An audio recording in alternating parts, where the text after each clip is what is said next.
नमस्कार, मैं हूं अनूप। मैं आज एक नया वीडियो लेके आया हूं आप सबके लिए, वेकअप इंडिया। मैं थोड़ा सा इसको ब्रीफ में बताना चाहूँगा कि मेरी उम्र है 35 और मैं बचपन से जो मैंने देखा है, बचपन से जो मैं समझा हूँ, देश के बारे में, देश के लोगों के बारे में, वो थोड़ा सा मैं अपने इस वीडियो के द्वारा आप सबको बताना चाहूँगा। वेकअप इंडिया मैंने ये सब्जेक्ट क्यों चूज किया कि सही में हम सब उठ चुके हैं कि हमें उठना है, हमें कोई देख रहा है। इसीलिए मैंने ये तस्वीर बनाई है जिसको भारत माँ हमारे जैसे लोगों को देख रही है और बोलना चाह रही है कि आप अब तो उठ जाओ। चलिए मैं अब आगे चलते हैं। इसमें कुछ मैंने टॉपिक्स लिए हैं और मैं कुछ समझाना चाहता हूँ अपने आप को और आप सबको।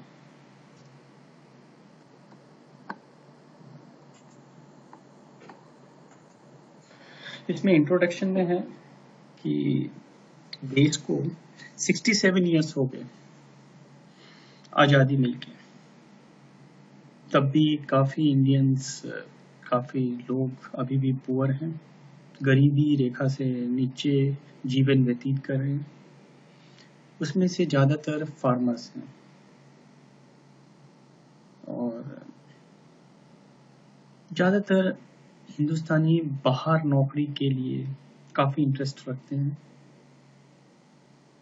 और वाई वी आर मीन्स हम क्यों नहीं हेल्प कर सकते किसी को। हमें अपने देश के प्रति रिस्पेक्ट है और हम सब इतनी हाई टेक्नोलॉजी यूज़ कर रहे हैं। इसमें मैंने हर क्वेश्चन को वाई से स्टार्ट किया है क्योंकि ये आंसर अभी तक मुझे नहीं मिला। और ये क्वेश्चंस में और मैं अपने आप से भी पूछता हूँ कि सही में आज़ादी मिल चुकी है हमें? किस चीज़ की आज़ादी मिली है?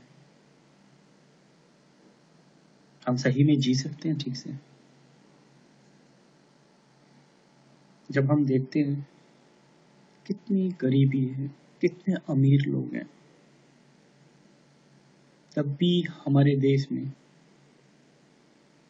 स्लम, जिसमें लोग, जिधर जंगल में जानवर जिस तरह नहीं रहते वैसे लोग सिटी में रहते हैं, स्लम एरिया में। अभी आप बोलेंगे कि अभी क्या किया जाए, हम किसको दोष देंगे? गवर्नमेंट को दोष देंगे या एजुकेशन सेक्टर को दोष देंगे या किसको दोष देंगे? मैं तो यही पूछ रहा हूँ कि हम 67 इयर्स आज़ादी के बाद हमने क्या पाया है कि देश को और 67 इयर्स पीछे ले गए हम। यही है आज का विषय, आज का सब्जेक्ट, कि सही में हमें आज़ादी मिली है कि नहीं। बहुत सारे लोग टैक्स पे करते हैं, बहुत सारे लोग बहुत मेहनत करते हैं, काम करते हैं देश के लिए। इतना बड़ा हमारा डिफेंस सेक्टर है, रेलवेज हैं, ये सब इतने हैं। उसके बाद भी देश सही में तरक्की कर रहा है कि नहीं कर रहा है? कर रहा है, मुझे पता है कर रहा है, बट सही में कर रहा है? तो क्यों लोग भूखे मर रहे हैं? क्यों लोग इतने स्लम एरिया में रह रहे हैं? क्या कहाँ है गैप? किधर है प्रॉब्लम? प्रॉब्लम है हर वो इंसान में जो सो रहा है। उठा तो है बट सो रहा है, मुझे समझ में नहीं आ रहा है। लोग इतना सेल्फिश हो गए हैं, लोग इतना जिसे बोलते हैं अपने बारे में सिर्फ सोचते हैं, अपनी फैमिली के बारे में सोचते हैं। छोड़िए, वो अपने पड़ोस के बारे में भी नहीं सोचते हैं। लोग इतने सेल्फिश हो गए, उनको इतना भी नहीं पता है कि पड़ोस में कौन रह रहा है। ये हमारे में वो इंसानियत नाम की चीज खत्म हो चुकी है।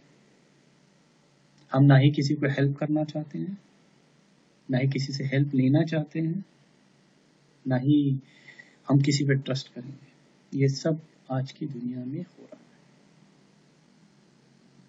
हमें सिर्फ हम और मेरे बच्चे, मेरी फैमिली, बस वहां तक हमारी जीवन तक हम वैसे व्यतीत कर रहे हैं। और यही हमारा सबसे बड़ा प्रॉब्लम है, क्योंकि हम सब मिल के नहीं रहते हैं। आप किस सोसाइटी में रहते हैं, आपके कितने नेबर्स हैं, आपके कितने दोस्त हैं, क्या आपके हैं, आपके क्या रिलेशंस हैं। और सही में आप देख रहे हैं कि गरीबी एक्चुअली में गरीबी आई कहाँ से, वो है क्या चीज, बीमारी है क्या है वो। एक बच्चा पैदा होता है, समझे गरीब फैमिली में, उसकी क्या गलती है कि उसके पेरेंट्स गरीब हैं, और वो पनिशमेंट उस बच्चे को क्यों मिल रहा है? ना ही उसे पेट भर खाना मिलता है, न ही एक एजुकेशन मिलता है, न ही उसे कपड़े मिलते हैं। बड़ा होके करेगा क्या? आदमी सिर्फ जीने खाने से नहीं होता है, उसके साथ कुछ बुद्धि भी चाहिए कि उसके हिसाब से वो अपनी जिंदगी व्यतीत कर सके आगे। तो वो या तो वो चोर बन जाता है या तो लेबर बन जाता है। यही हो रहा है। ठीक है, अभी मैं एक सिंपल सा एग्जांपल देता हूँ। फार्मर्स, जितने भी हमारे फार्मर्स हैं, इंडियन फार्मर्स, आपने तो सुना ही होगा, हरित क्रांति आई थी जिसमें बहुत सारा अनाज हुआ था। अनाज तो हुआ था, उसका अपने नेगेटिव थिंग्स तो पता ही नहीं आपको। इतना सारा यूरिया यूज हुआ था खेतों में, जिसके कारण कितने सारे लैंड्स खराब हो गए। आज भी लोग यूरिया यूज करते हैं फार्मर्स, जिससे लैंड खराब हो जा रहे हैं, खेती नहीं होती, क्योंकि उनको पता नहीं है ना। क्योंकि हम सब पढ़े लिखे होके भी नहीं बताते किसी को, क्योंकि हमको अपना नॉलेज से खाली अपने लिमिट तक रखना है। जैसे अपने बच्चों को पढ़ाएंगे, अपने बच्चों को अच्छी आदतें सिखाएंगे, अपने दोस्तों को बताएंगे, बट हम किसी गरीब को या इलिटरेट पर्सन को नहीं बताएंगे कि हाँ इससे प्रॉब्लम क्या है। उसको एक सरल शब्दों में बताइए, कॉम्प्लिकेट मत कीजिए। कॉम्प्लिकेट करेंगे वो समझेगा नहीं, बोलेगा पागल है। हर चीज को एक अच्छे सिंपल शब्दों में बयान कीजिए, जिससे उसे समझ में तो आए कि हम बोलना क्या चाहते हैं। और दूसरा, आखिर गरीब लोग होते कहाँ हैं और आते कहाँ से हैं? एक्चुअली ये आते हैं विलेज से, क्योंकि खेती नहीं हो रही, बारिश नहीं हो रही, खेती नहीं हो रही, बंजर हो गई है जमीन, बारिश नहीं हो रही। और बारिश क्यों नहीं हो रही? ग्लोबल वार्मिंग से। और ग्लोबल वार्मिंग कहाँ से आया? शहरों ने दिया है। इतने सारे व्हीकल यूज होते हैं, इतने सारे कार गाड़ी, ये वो, एसीज, इतने बड़े बड़े टावर्स खड़े हो गए हैं, सब जंगल काट दिए हैं, टावर्स खड़े हो गए। जो सिटी वालों ने ये ग्लोबल वार्मिंग किया है, जिसके कारण पूरा देश और पूरा वर्ल्ड सबको इशू बना है। ये हर एक मेट्रो सिटी की मैं बात कर रहा हूँ जो वर्ल्ड में, दुनिया में है। इसमें फार्मर की क्या गलती? बेचारा फार्मर तो एक खेती करके हम सब के लिए अनाज देता है, और वही फार्मर जब सिटी में आता है तो उसके साथ हम सब क्या करते हैं? सबसे पहले तो हम उसके साथ मिसबिहेव करते हैं, उसके साथ उसको कहीं नौकरी नहीं मिलती, क्योंकि वो उतना पढ़ा लिखा नहीं है। या तो वो ठेला चलाता है, या सब्जी बेचता है, या कहीं वॉचमैन का काम करता है, या वो या तो नौकर का काम करता है, या तो दूध बेचता है। हम उसके साथ कैसे कर देंगे? मैं आप सबसे एक रिक्वेस्ट करना चाहूँगा कि कृपया आप जितना भी सामान खरीदते हैं, ये गरीब लोगों से खरीदा कीजिए। उनकी सेल बढ़ाइए, मॉल वालों की सेल मत बढ़ाइए। मॉल का पैसा मालिक को जाता है, ये गरीब से आप खरीदेंगे तो ये पैसा उसके घर में आएगा, उसको कुछ काम में आएगा, उसको वो दुआ देंगे आप सबको। आप जाके एक कोका कोला का बोतल मॉल से खरीदते हैं तो आप बोलते हैं कि आप 5 रुपए में बेच दो, बार्गेन करते हैं आप मॉल में जाके? नहीं कर सकते, क्योंकि वो फिक्स रेट है, ब्रांड है। यहीं पर गरीब से आप 1 किलो आलू लेने के लिए आपने 5 रुपए, 2 रुपए, 3 रुपए, 10 रुपए अब तक आप बार्गेन करते हैं। कभी सोचा है आपने? उधर का तो आप फालतू का पैसा दे रहे हैं, इधर आप इसको इरिटेट करते हैं। मैं आप सबसे विनती करता हूँ कि गरीब से सामान खरीदिए और कुछ उनको हेल्प हो जाएगा इसी बहाने। इतने सारे फार्मर सुसाइड कर लेते हैं, उनके बच्चे सुसाइड कर लेते हैं क्योंकि इतना सारा डेप्थ उनके ऊपर, इतना लोन हो जाता है, फार्मिंग नहीं हो रही है। या तो उन्हें उपाय बताइए कि क्या कर सकते हैं। ऑर्गेनिक खेती के बारे में बताइए। ऑर्गेनिक खेती इतनी सिंपल है, पैसे भी कम लगते हैं, पैसे लगते ही नहीं है, उससे खेती भी अच्छी होती है, वो होता है, बट पानी कहाँ से आएगा? पानी का भी तो है। तो वही वाटर हार्वेस्टिंग, उसका भी उपाय सोचिए, बताइए। मैं तो हर फार्मर को बोलता हूँ कि आप खुद से उठिए, खुद से गैदर कीजिए लोगों को और खुद से अपना वाटर हार्वेस्टिंग का प्लान कीजिए। तालाब कुएं खोदिए अपने गांव में कि जब बारिश हो तो पानी भर जाए, उसमें कम से कम 1-2 महीने तो अच्छी खेती हो। जितना भी टेक्नोलॉजी आया है खेती में, मैक्सिमम खेती को बर्बाद किया है। जो खेती ट्रैक्टर से होता है या जो खेती बैलों से होता है, दोनों में फर्क है, टाइम बचता है। बट सही में एक गरीब आदमी एक ट्रैक्टर खरीद लेगा, बट ट्रैक्टर का तो बस इतना सारा पड़ा हुआ है ट्रैक्टर। कभी किसी ने एक प्लान किया है, जैसे हम सब आजकल इतनी इतनी सारी टेक्नोलॉजी है, हम सब टैक्सी बुक कर लेते हैं ऑनलाइन, खाना ऑर्डर बुक कर देते हैं, वैसे कुछ ट्रैक्टर के लिए भी प्लान हो सकता है कि एक ट्रैक्टर हम गांव में रखें जो काफी लोग यूज कर सकें, खाली अपना पेट्रोल भराइए और यूज कर लीजिए, और जो प्रॉफिट आएगा उसमें से आप ट्रैक्टर का इंस्टॉलमेंट पे कर दीजिए। ये तो होगी फार्मर की बात।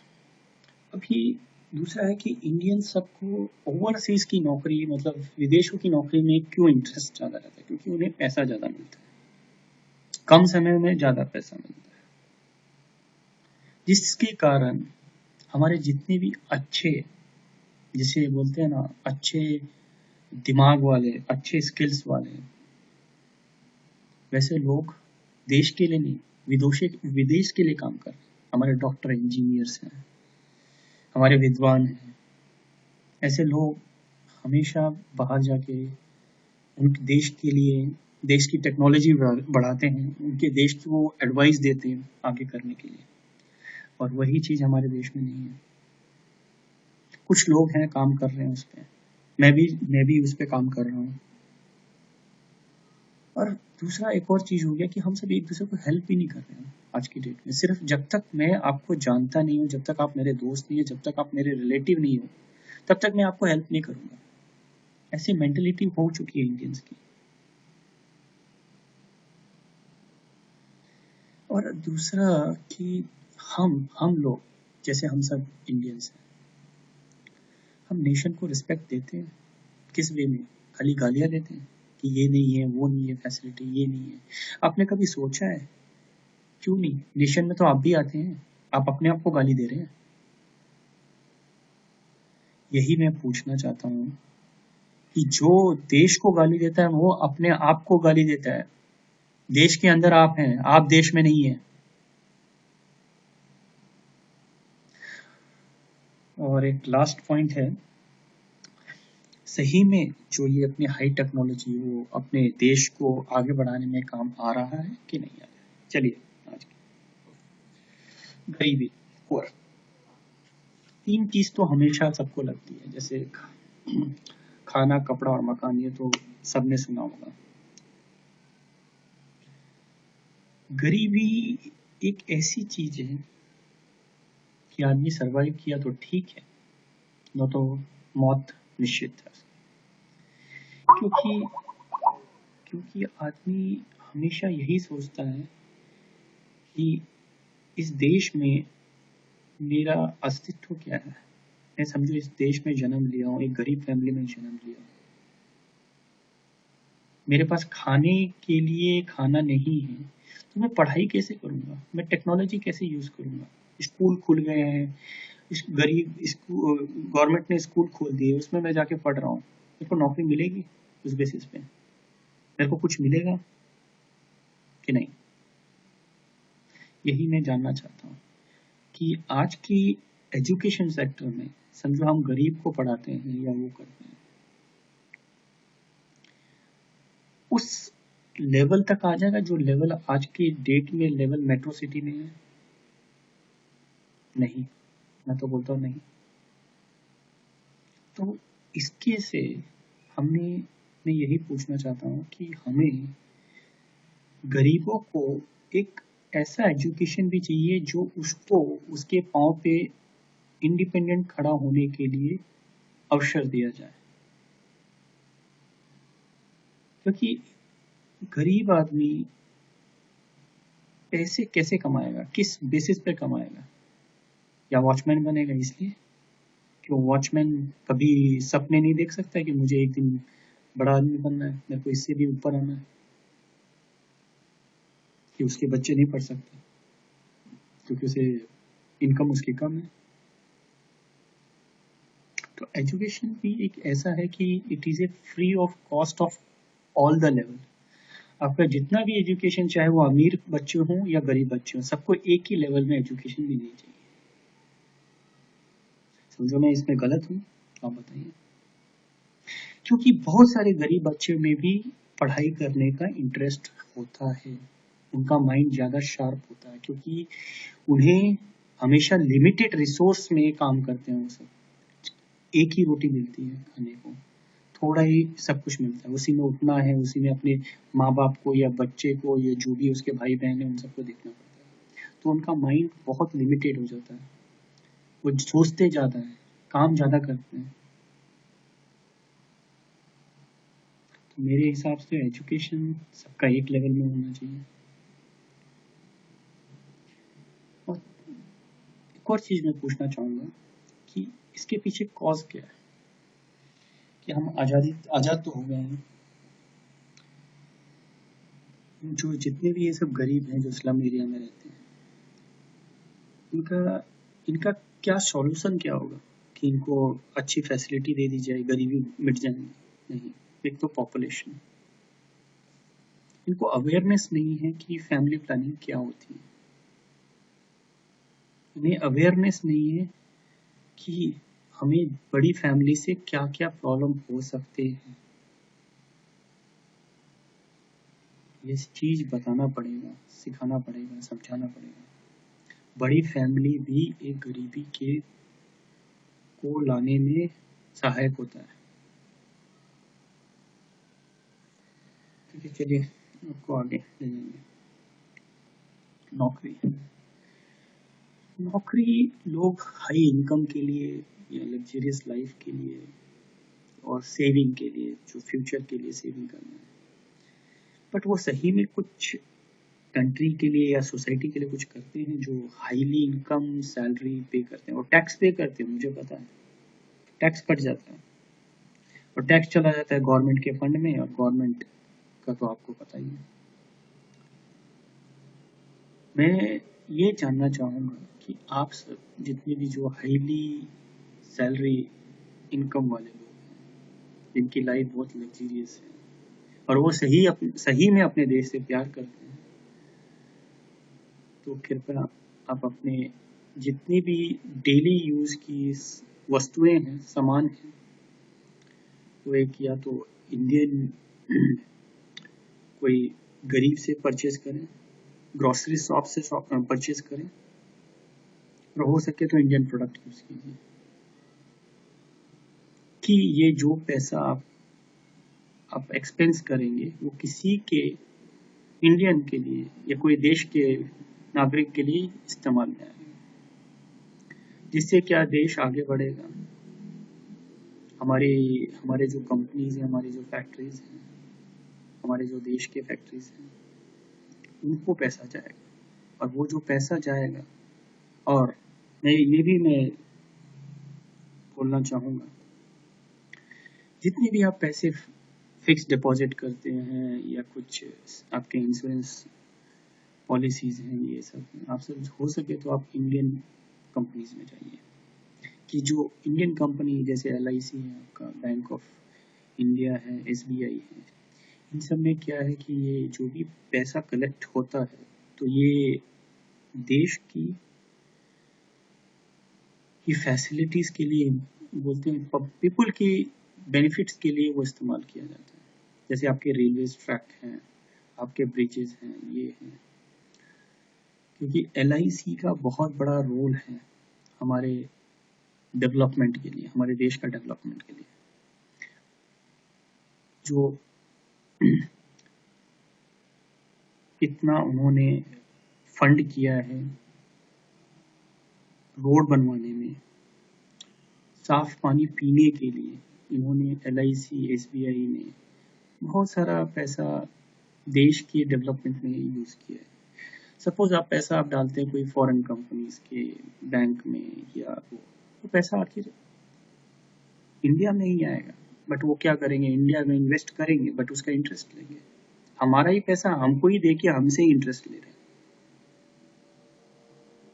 तो आप थोड़ा समझिए इसको पीछे। हो सके तो अपने देश के वस्तुओं का इस्तेमाल करें, उसके लिए आपको अवेयरनेस होनी चाहिए।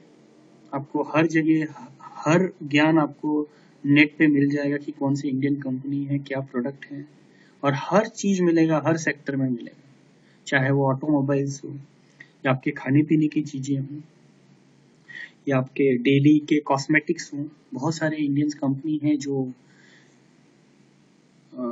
अच्छे भी प्रोडक्ट्स हैं और वो आपको हानि ना करेंगे, क्योंकि वो इंडिया के वेदर के हिसाब से बना है। चलिए आगे जाएंगे। टेक्नोलॉजी, आजकल हर चीज हाई टेक्नोलॉजी आ गई है। जैसे इंडिया में मोबाइल्स, आजकल मोबाइल्स का बहुत ज़्यादा, IT कंपनीज, इतने सारे न्यू टेक्नोलॉजी आ गई हैं जिससे हर काम 1 मिनट में हो जाता है। बट ये सही में यूज़फुल है इंडिया के लिए, और यूज़फुल है जो हमारे इंडियंस पर्सन्स के लिए, पीपल के लिए मैं पूछ रहा हूँ। है, मैं बोलता हूँ है, बहुत है, बट सही में इसके बाद भी हम 42 मिलियन लोग करीब हैं।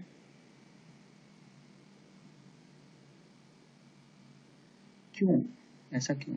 जब टेक्नोलॉजी यूज हो रही है इतनी हाई, हर चीज हमारे पास है, हर चीज है, तब भी गरीब क्यों पाए जा रहे हैं देश में? क्यों उन्हें खाना नहीं मिल रहा है? एक टाइम मिल रहा है, वो भी मुश्किल से, वो भी पता नहीं।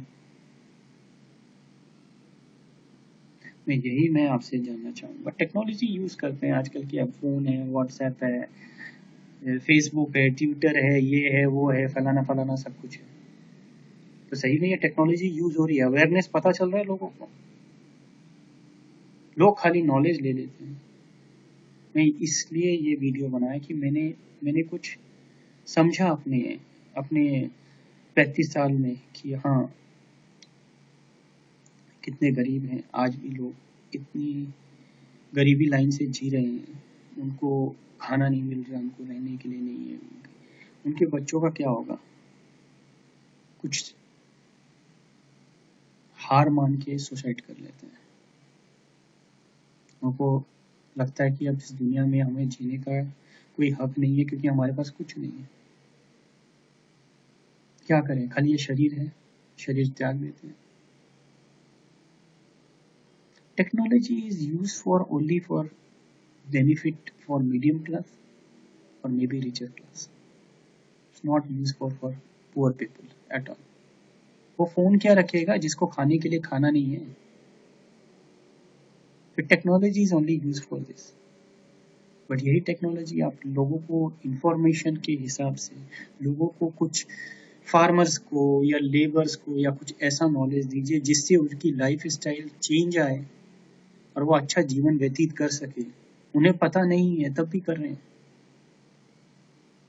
उन्हें पता नहीं है कि गवर्नमेंट क्या पॉलिसी बना रही है, क्या नहीं पता है। उन्हें पढ़ने नहीं आता, वो क्या टेक्नोलॉजी मोबाइल में क्या देखेंगे? और मोबाइल एफोर्ड कर सकते हो? उन्हें तो खाली सिर्फ खाना और पैसा, उसके सिवाय उन्हें पता नहीं है कुछ, क्योंकि पढ़े लिखे भी नहीं होते, नहीं उन्हें कुछ पता है। जैसे दूसरे लोग करते हैं वैसा वो करते हैं, और जो अमीर आदमी वो अमीर होते जा रहा है इस देश में। वो भी एक बहुत बड़ा इसमें हाथ है लोगों का, क्योंकि लोगों को समझता नहीं है। लोगों को खाली यही समझता है कि जो बाकी लोग कर रहे हैं वही हमको करना है। बाकी लोग जा रहे हैं मल्टीप्लेक्स में, बाकी लोग मॉल में जा रहे हैं, बाकी लोग उसमें जा रहे हैं, हमको हाई फाई बनना है, हमें वेस्टर्न कल्चर बनना है। बट वही जो आदमी जो ठेला से कुछ सामान बेच रहा है, उसको जाके हम उससे सामान नहीं खरीदेंगे, हम जाके मॉल में जाके एसी में जाके खरीद के सामान लाएंगे और बोलेंगे हाँ ये देखिए मैं सबसे स्मार्ट हूँ, मैं सबसे आगे हूँ। यार आप क्या समझेंगे, आपको तो देश का पेन भी पता नहीं। देश को आज़ादी करने के लिए कितने कितने लोगों की बलिदानी हुई, उसका काउंट भी नहीं आप लगा सकते। वही मैं बोल रहा हूँ कि अपने देश को बचाना है, स्वदेशी प्रोडक्ट यूज कीजिए, सामान यूज कीजिए, गरीब लोगों से सामान खरीदिए, ठेले वाले से, टपरी वालों से, उनसे आप सामान खरीदिए, उनको हेल्प कीजिए। ये मॉल वालों को हेल्प मत कीजिए, ये सब तो आखिर जाएगा पैसा बड़े लोगों के हाथ में, और बड़े लोग और रिच हो जाएंगे, और हमारे जैसे गरीब लोग और जो हम सब काम करना चाहते हैं देश के लिए कि देश को कुछ आगे बढ़ा सके, मतलब देश को आगे नहीं, उस गरीबों को आगे बढ़ा सके, तभी देश आगे आएगा। इसीलिए मैं हमसे विनती करता हूँ कि आप अपने देश का प्रोडक्ट खरीदिए, गरीब लोगों से खरीदिए सामान, हो सके तो बार्गेन मत कीजिए। आपको पता है मार्केट में रेट क्या है, आपको पता है हर चीज क्या है, ठीक है आप खरीदिए उनसे सामान, ठीक है बार्गेन नहीं भी कीजिए चलेगा। बट अनएम्प्लॉयमेंट एक बहुत बड़ा क्वेश्चन मार्क है इस देश के लिए। टैलेंट है लोगों में। एक गांव से लड़का पढ़ के आता है मेट्रो सिटी में, हो सकता है उसे अंग्रेजी ना आती है, बट उसको टैलेंट है, उसको सीखने का बहुत टैलेंट है, पढ़ने का बड़ा शौक है, हो सकता है वो इंग्लिश सीख भी ले, बट आदमी कभी हार नहीं मानता, ये तो मैं मानता हूँ। समझे, ये नहीं तो वो सही, वो नहीं तो वो सही, उसे नौकरी नहीं मिलती है, वो क्या करे, या तो वो ठेला चलाता है या किसी की दुकान में काम करता है, बट वो टैलेंटेड है, पढ़ा लिखा है, बट उसको इंग्लिश नहीं बोलने आता, बट इंग्लिश पढ़ने के लिए सीख रहा है, बट उसके लिए पैसे नहीं है, उसके लिए उसको नौकरी करना पड़ता है कहीं छोटी मोटी। वो सोचता है एक ना एक दिन तो मेरे को नौकरी मिलेगी, उसके लिए वो कोशिश करता है, बट तभी उसके घर पे मजबूरी आ जाती है, उसे पैसे की जरूरत पड़ती है, तो वो सोचता है कि नौकरी छोड़ दूँ, वो दूसरी नौकरी ना मिले तब तक वो उस नौकरी को पकड़ा रहता है, तब तक उसका एज निकल जाता है। ऐसे बहुत सारे लोग हैं जो गांव से आते हैं, पढ़ लिख के आते हैं, बट उतने स्मार्ट नहीं होते मेट्रो सिटी वाले। मेट्रो सिटी में लोग स्मार्ट होते हैं, उनको नौकरी आराम से मिल जाती है, कुछ रेफरेंस से आ जाते हैं, और जो ये बिना कोई भी बिना रेफरेंस से, या कोई एक मिडिल क्लास से या कुछ गरीब फैमिली से आता है, पता है कि हाँ एजुकेशन सेक्टर में जो लोग जैसा पढ़ते हैं, जैसे स्टेटस में रहते हैं, वैसा लोग बच्चे स्मार्ट हो जाते हैं। और आजकल लोगों को हर कंपनी को इससे स्मार्ट बनना चाहिए अपना बिजनेस चलाने के लिए या अपना सेल्स बढ़ाने के लिए। तो ऐसी जगह क्या गरीब का बच्चा टिक सकता है? वो तो उम्मीद लगा के रखता है कि हाँ एक दिन मैं भी बनूँ, मैं भी एक दिन आईएएस बनूँ। आईएएस बनते हैं लोग, बनते हैं, बहुत सारे आईएएस बनते हैं, बट हर गरीब आदमी कोशिश तो करता है, बट सही में क्या हम सब उसमें उनकी मदद कर सकते हैं? हम सब मिलके। मैं तो यही चाहूँगा कि सब कोई जो भी है, जो मेरी वीडियो सुन रहे हैं, देख रहे हैं, मैं आप सबसे यही निवेदन है, प्रार्थना है कि हो सके तो कुछ गरीबों को हेल्प कीजिए, मदद कीजिए, क्योंकि जो जैसा आप किसी को हेल्प कर रहे हैं वो भी जिस दिन अमीर होगा या मीडियम क्लास में आएगा, वो गरीब, वो पक्का किसी और को, अपने भाइयों को हेल्प करेगा। तो यही उम्मीद है कि हर कोई एक दूसरे को हेल्प करे, इस देश को आगे बढ़ाए, क्योंकि इस गरीबी को लेके हम आगे ज़्यादा देश को नहीं बढ़ा सकते, क्योंकि गरीबी एक ऐसा है जिसके कारण काफ़ी लोग डेली कितनी बीमारियों से मर रहे हैं, स्लम में रह रहे हैं। उनकी आप उनको एक बार कभी भी कहीं भी आप जहाँ रहते हैं वहाँ पर जरूर आपको स्लम एरिया मिलेगा। आप जाइए उसमें कभी भी, देखिए कैसी ज़िंदगी है उनकी। उनको ये भी नहीं पता है कि कल मैं जी पाऊंगा कि नहीं, और ऊपर से बारिश या बाढ़ आ गया तो सबसे ज़्यादा प्रॉब्लम तो उन्हें है। जाएंगे कहाँ? पानी में। Thank you for this video. आपको लगता है कि इसमें किसी को मैं, किसी भी आदमी या किसी भी पुरुष या औरत को या कोई भी इंसान को मैं पॉइंट कर रहा हूँ या हर्ट कर रहा हूँ, तो इसके लिए मैं माफ़ी चाहूँगा। और इस वीडियो को मैं यहीं समाप्त करता हूँ। Thank you very much.